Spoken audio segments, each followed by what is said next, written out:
Hi, this is Ron from POCculture.com. Andy, how are you? Hey, Ron, how you doing? So excited to speak with you. Andy, you're on my TV more than maybe any other human ever. I've heard you talk about your process of walking around on all fours to prepare for Gollum. What was your prep process like for this character, which obviously isn't quite as physical? In actual fact, it was quite physical in that Matt had written him with a limp and using a cane to walk, and coincidentally, I'd actually broken my hip at the time, so it was quite a challenge. But with a cane certainly came in useful. What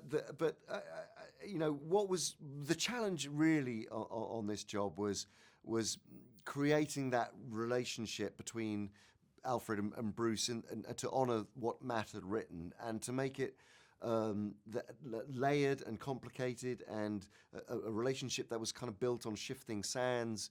You've got a Bruce in the way that Rob was playing him, that was kind of damaged and off on his own journey and rejecting Alfred and pushing against him. That there was a lot of tension in their relationship, and then an Alfred who was unable to fill the void and be the mentor character that he had once been for Bruce, but is no longer.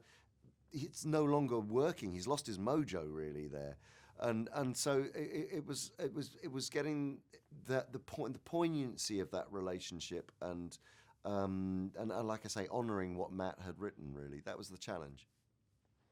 I thought you really succeeded.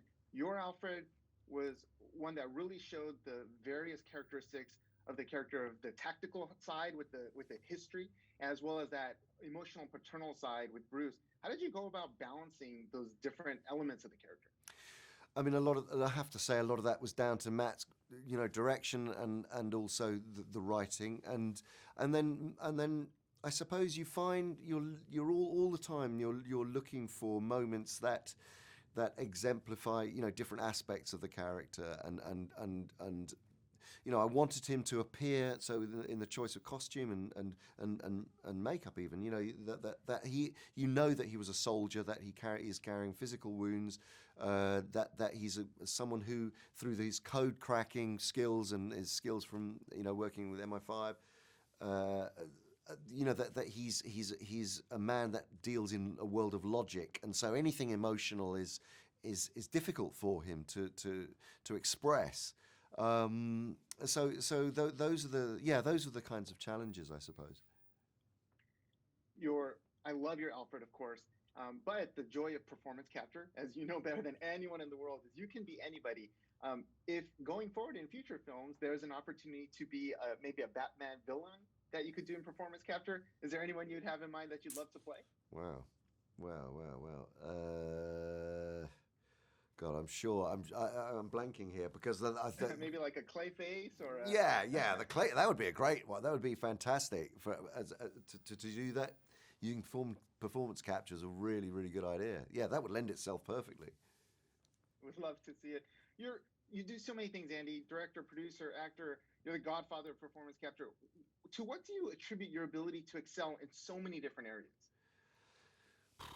Well, thank you. I do like a variety of challenges. I'm kind of restless in that way. I always want to push myself to do different things, and one of the things that I love most in life is climbing mountains. I'm a mountaineer, and I think I've grown up with a passion for sort of pushing myself hard. It's sort of an inbuilt thing. So I like challenges. Well, Andy, you've truly climbed the Hollywood mountain and succeeded. You're a legend. Thank you so much for taking the time to chat with me. Thank you very much. It's great to speak with you.